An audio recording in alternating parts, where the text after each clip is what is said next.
Hey guys, welcome back to another episode of the Finding Reason podcast. It's your host, Eric Freedom here. Season 4, we are talking about finding your people. And we have an awesome guest here, Dr. Josh Lo. Welcome. What's up? Welcome, man. Man, I feel like a lot of people don't really know you. And we're just going to get right into it today. I feel like I have to start over now, ish. But you know what? We're committed. We're just going all the way through. We're going all the way through. Okay. So who are you, Dr. Josh Lo? That's a big question. What's your connection to reason and who are you? I would say my first connection to reason is Dr. Beth. And we went to PT school together at APU. And from there, we became friends and started working out together. And she brought me to bring a partner to the gym thing. And Here we go. I met Luke. And I think that have known you like from church stuff, but like we haven't connected that well or that much. Yeah. So. All right. Yeah. Very nice. Yeah. So like, I mean, what one thing I'd like to ask is just, who are you? What's your background? What brings you here? How did you get here? How did I get here? Yeah. Long series of events. I guess I can start from childhood. I started out as a swimmer, club swimming at 8, and have been an athlete my whole life since then. Swam in college at UC San Diego. And decided that I wanted to go into physical therapy. And in one of my rotations, I was at a clinic in Orange County treating athletes, NFL players, collegiate athletes. And I think I had a vision for like what I could do and the people that I could help. And so cast that vision and kind of like talked to you about it earlier last year. And here we are. Yeah. So I know that you have a little bit of a swimming background, and it's more than a little bit compared to most people. How has that been like a point of formation for you and identity and who you are, and why does that matter today? Yeah. I was the kid in AYSO soccer and basketball before I was swimming, and I was the one who was like playing goalie and picking the grass and was not competitive at all. My parents were like, maybe he just like won't be an athlete, maybe he'll like be an artist or something, I don't know. And it wasn't until I started swimming that my competitive edge was like created, and it just like unleashed a beast in me where I realized that I could put my mind to things and achieve things that I otherwise didn't think I could do. And I think it built a lot of confidence in who I am. And, this little level of competitiveness where like I could do anything I set my mind to almost. And, I think like a big sense of self and like belief in who I am. And yeah. You're swimming. So you started swimming in what age? Yeah. So like my mom started me in swim lessons when I was 4, and she was like, the goal was for me not to drown. That's young. Wow. And at 8, they were like, hey, he's like progressing way faster than everyone else. Like you should put him in a swim team. Damn. And my parents had never even heard of like competitive swimming at that point. That's at 8. At 8 years old. Dang. And I came in and I was like one of the later people who joined. Mm-hmm. Like swimmers start when they're like 5. Really? Legit. None of my kids can swim without floaties. Okay. I don't know how to respond to that. Maybe they should. Should I feel troubled at the moment? Maybe they should learn how to swim. That's good. I think so too. Yeah. That'd be good. Yeah. I was like one of the older ones to join. Like all of my other like teammates had started when they were 5, and I felt like I was already behind. when I started. But I loved it. And, like I started going to practice probably 3 to 5 days a week when I was 8. And when I was 10, I got introduced to like morning practices, and on and off from there, I started swimming like doubles, like morning practice, afternoon practice, up to like 5 hours a day from the time I was like 10 all the way through college. Yeah. Do you still swim? Every now and then. Yeah. Do you still feel that competitive edge, like that desire To swim or just be competitive? yeah, it is in every part of my life. So what? That was really rude. A motorcycle just drove by, but what for you then? What do you harness that into now? That's a great question. It spills over into me wanting to be the best physiotherapist and business owner and like son and all the other hats that I wear, including like CrossFit, which I am fairly new to, but it spills over everywhere. And yeah. Going from like a Division 1 athlete or ex Division 1 athlete into like kind of like a newbie in CrossFit, how does that feel? It's hard because I don't like losing and I don't like being bad at things, but there are pieces that I pick up quickly and that are encouraging, and like with a growth mindset, like I try not to get too frustrated with things.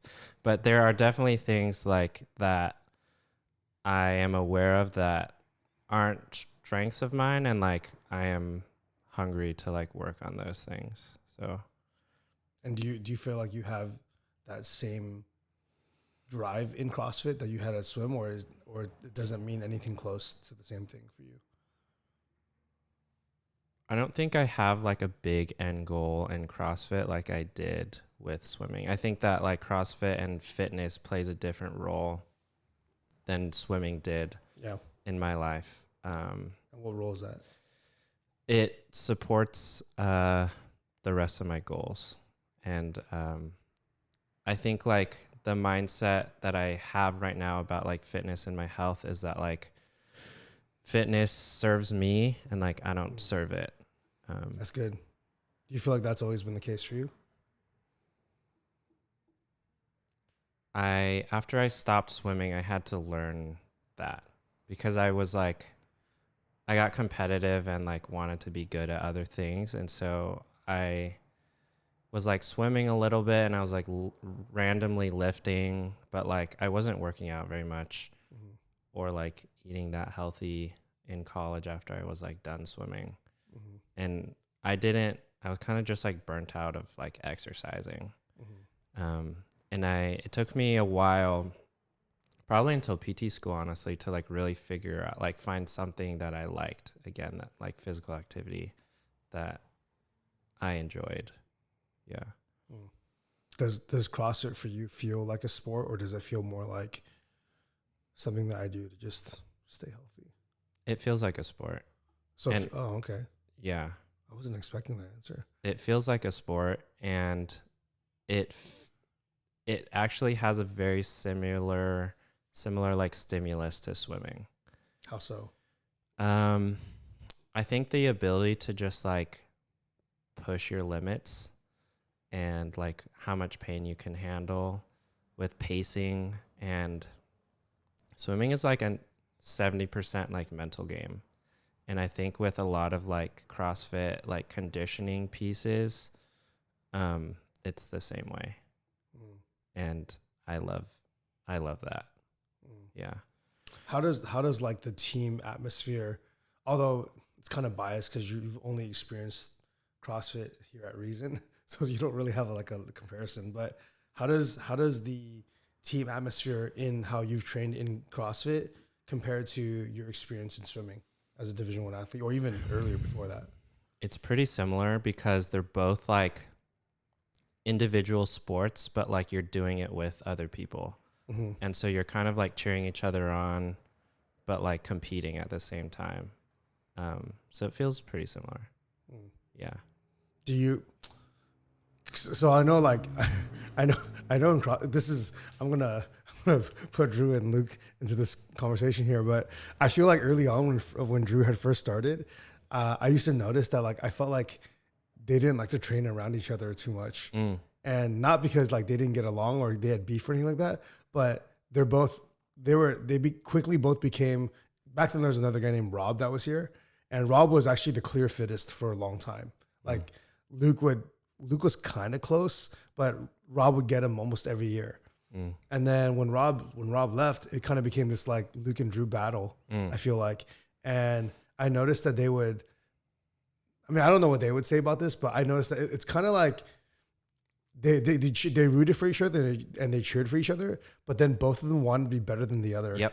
You know? That is swimming personified, where like we had like maybe 6 or 8 like top guys in our club team, and we trained together 5 hours a day. And we knew all of our own like strategies, our like strong points and our weaknesses, and like we would race every single day. And like like we hate losing. We all do. We're all super competitive, and like You'd race every single day. 5 hours a day. But you're training, so how are you racing for your training in swimming, I guess? I mean, there's pieces where we are working on technique and stuff, but like by the end of practice, there's always like some kind of pace set, or we're sprinting, or we're like, we never got to an end of a practice and there's not like a piece where you are working on like speed at some level or pacing. And so it's kind of like track.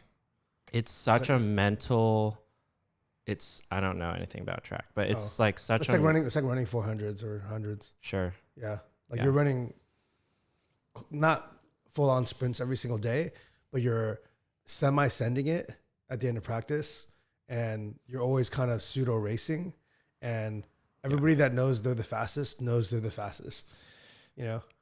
I mean, it's kind of like, it was kind of crazy, to be honest, thinking back on it. Like me and my best friend, especially, like, you know, I started when I was 8, and we went all the way through the end of high school together in our club team every day, like up to 5 hours a day, like racing. And like we knew each other's strengths and weaknesses like completely. And like I knew that he would like turn it on at a certain point, and like I hated losing to him. Yeah. But he was my best friend also. Yeah. How does swimming connect with what you do now? I think that my experience as an athlete it paved the way for me to become a physical therapist first. And then also as an athlete, like informs me treating athletes as an experience, and like understanding what it takes to be a high level athlete. So yeah, like the expectations, the mindset, the drive, the commitment, the will, like all of that stuff on top of like the physical aspects of being an athlete. So, and what led you to how old are you? 27. Have you had a career outside of this? Like prior, like I was a freelance photographer and videographer for like a year and a half. And then you went back to school. Well, I did that through college, and then after I graduated college, I did that for a year. I see. Before I started PT school. I see. And you're also a musician, right? Yeah, I started a band. Yeah. Okay. So, yeah, those are the things I pursued after I stopped swimming. And so like I got super competitive and like wanted to be the best at both of those things. Like it's just like my personality. So yeah. Yes. It's like I'm gonna go start a band and try to be really good at music. Our top song on Spotify has like 1.2 million streams. Dang. What's the band called? Thinking Caps. Thinking Caps. Dang. If you guys want to hear Dr. Josh Lo come back, make sure you guys comment in the video down here. But wow, okay, I knew that. I didn't know that it was like a thing. That's cool. So It's a athlete, it's a thing. It's a thing. So athlete, post school. Now you're a physical therapist. What was the drive to get you into physical therapy? Like why does that matter to you? Like you could be doing other things. Why that? Yeah, so I would say my biggest exposure to physical therapy was I was 14. Well, actually, I'll start I started when I was 8. When I was 10, I decided that I wanted to swim Division 1, like college swimming. And that's when I started like doing double practices, and I'm like, I'm going to work my butt off to get there. Like, I think I have what it takes. When I was 14, I like had a partial tear of a muscle in my shoulder, and they told me to like sit out for like, the doctors told me to sit out for like 4 weeks or something like that. And when I came back, my shoulder still hurt. And so we tried out like a physical therapist, and he gave me, I was like kind of in a male setting, and I was like doing the same exercises. Shoulder wasn't getting better. Still hurt, couldn't swim. Tried a different physical therapist, same thing. And I went through 3 different physical therapists and like had no changes in my shoulder. And like as a 14-year-old, I'm like, dude, I'm just starting high school. Like, how am I going to make my goal of like collegiate swimming? I can't even like swim. Like my shoulder hurts. And it was pretty discouraging. And, I didn't know how to like bridge that gap. Like I was stuck. And so like last ditch effort, my dad kind of like reached out to this like swim physical therapist in like Santa Clara, and we drove up for a weekend. Like I skipped school on Friday, and I had my first session with him like Friday night. And like as a background, this physical therapist, like he does physical therapy and like strength training for a club team up there. And he swam in college, also got his physical therapy license, and then started that business. And after my first session with him, like my shoulder was feeling like 90% better. I came back Saturday morning, and he like treated me one more time, and then was like, let's get in the water. And he watched my technique, and like I didn't have any pain. And it just took like 2 sessions, honestly, with him. And he was like watching my technique, and he was like, these are like 5 changes that you need to make to like keep your shoulder healthy, with exercises and stuff. We had one more session on Sunday, and then we came back home, and I jumped right back into practice after that, and like didn't really have any problems with my shoulder.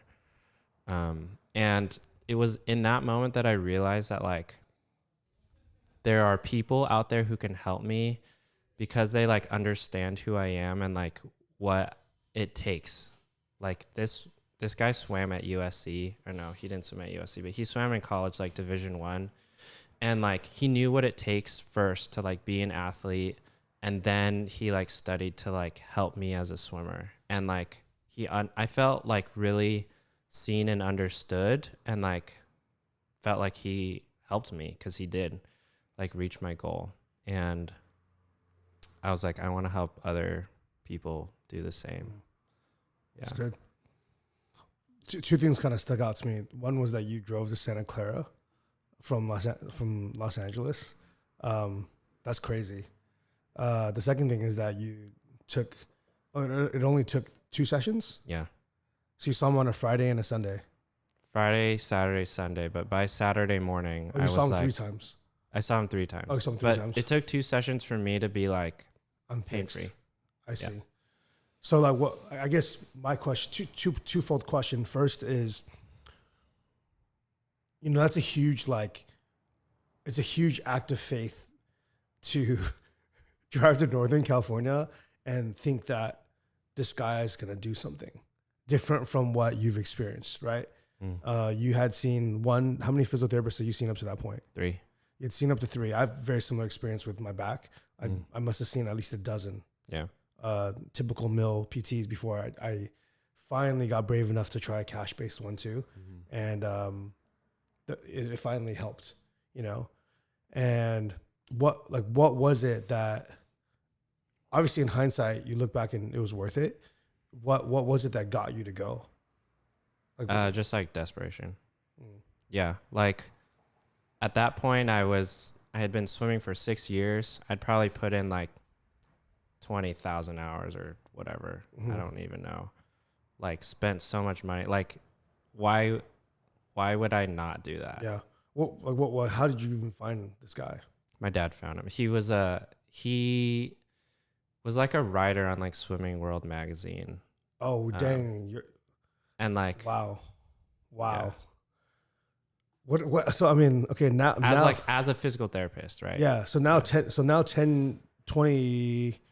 years later, 10 to 12 years later ish, right? Like 14 years. Okay, so now like 14 years later, 13. looking back on that, like what did you learn about your parents through that? My parents would help me like do anything that I wanted. Yeah, that's like really extreme. It's pretty legit. My parents love me a lot. Yeah, that's Shout amazing. out my parents. That's amazing. And then so it took 3 sessions and you were functionally like healed. Like you're good to go from there. Yeah. More or like less. I kept doing my stuff. Yeah. Looking back, I wish I did more. Yeah. I wish I had more guidance. What do you think is the lesson or takeaway that you gathered from that a decade later? I think that there's a huge space for kids developing in sports to like be helped. And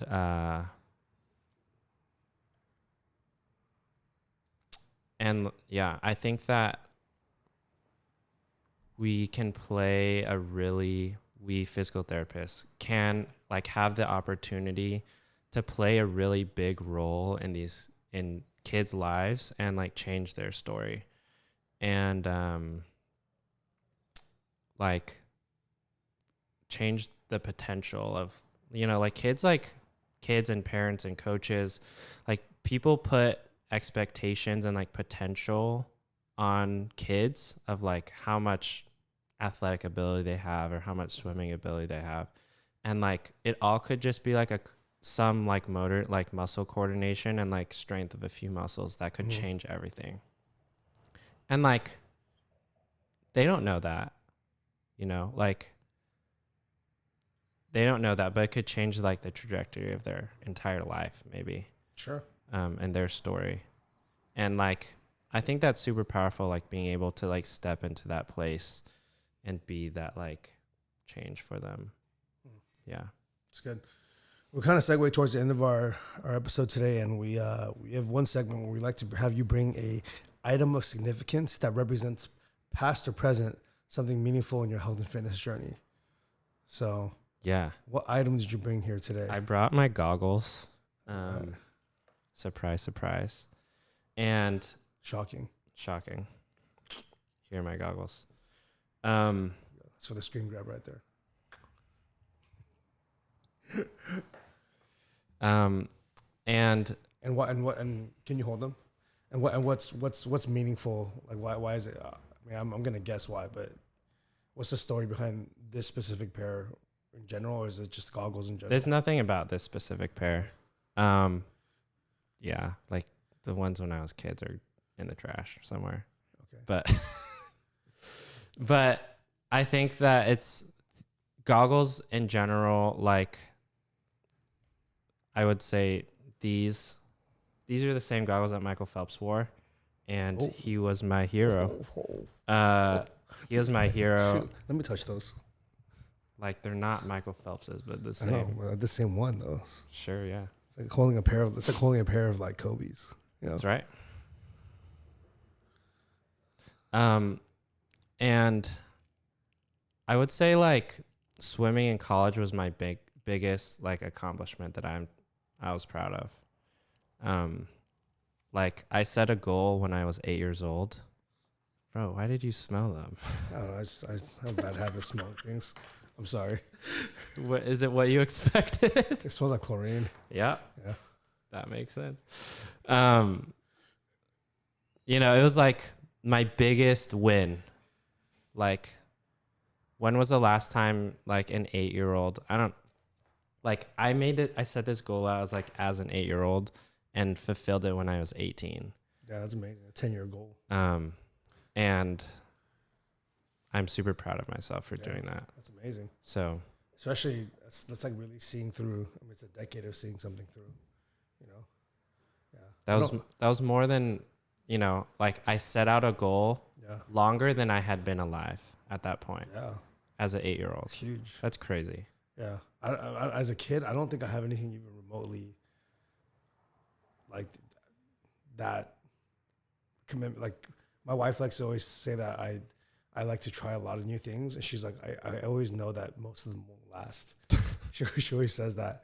And the two things Part that of the charm, though, too. she's the two things that she says shocks her is like, she's like, I can't believe you stuck with CrossFit for this long. Like you still seem to love it as much as you did when you first started it in college, right? So it's like that's 14 years now of loving something like this much. It's a long time. The only other thing I have going for that for me is probably my marriage. Outside of that, I don't really have a whole lot of tenure, really anything else. But I guess also your kids. I mean, they're not that old, I guess. They're not that old. I can't really quit that either. but I would say the other thing too is like I think the other thing that's relatable for me is when I was 24, I set out to open the gym. Yeah. And you know, at 24, looking back 12 years ago, 25 is when I opened the gym, and I had moments at 26, 27 when I thought, should I go get a part-time job? For sure. I need insurance. Maybe I'll just pick up a few hours at Starbucks. And then those thoughts creep really quickly into like, well, you know what? Like maybe I'll just kind of do what everyone else does with with their gyms, and just I'll maybe focus on like trying to survive getting a day job and just keeping the gym open, you know? And it took a lot to just be like, no, like I'm a coach. I'm going to focus on this. I want to do this well. I'm just going to keep trying to get better at this craft. Yeah. You know, so that's relatable for me in that sense. But thanks for sharing that. Another segment that we like to ask, and we'll kind of wrap with this, is like, are there any few places that you like to hang out around the San Gabriel Valley that hang out? Yeah. I know that you don't really live around here, but is there any one place that you like to spend time? You're going to say the gym. I'm going to say the gym. Dang. We need you to hang out in the SUV more, man. Yeah, man. Say the gym. It's just gonna be the gym. Nowhere else. Is there anywhere around here locally that reminds you of like, man, this is a tie into my health and fitness in some way, locally. Here, it could be here-ish. Can I say no? You can say like, no. My family lives in the San Gabriel Valley, so that's where I spend most of my time, is like at their houses, like with them. Yeah. Yeah, like maybe a pool. Like there's pools around here that I've swam at, and like I don't hang out there now. What's your favorite restaurant to eat at? I can't answer that question. Non-healthy. Healthy, non-healthy. Any. Carl's Jr. I don't know the last time I was there. Hardee's. I don't know. I can't answer that. You don't have a favorite spot, bro. Like, everything is categorized in my mind. Like, can you give me some more parameters? Within a 10-minute drive to the gym, your favorite place to eat. Just, yeah. This guy's never eaten out. No, it's not that I eat. It's like, it's so based on like how I feel, like what I'm feeling. So like, you know, there's like so many like Korean like tofu soup places that like. There are? I thought there was like one. Like I'm going to like Yeongdong tonight. Okay. There's like Songnodong right next door.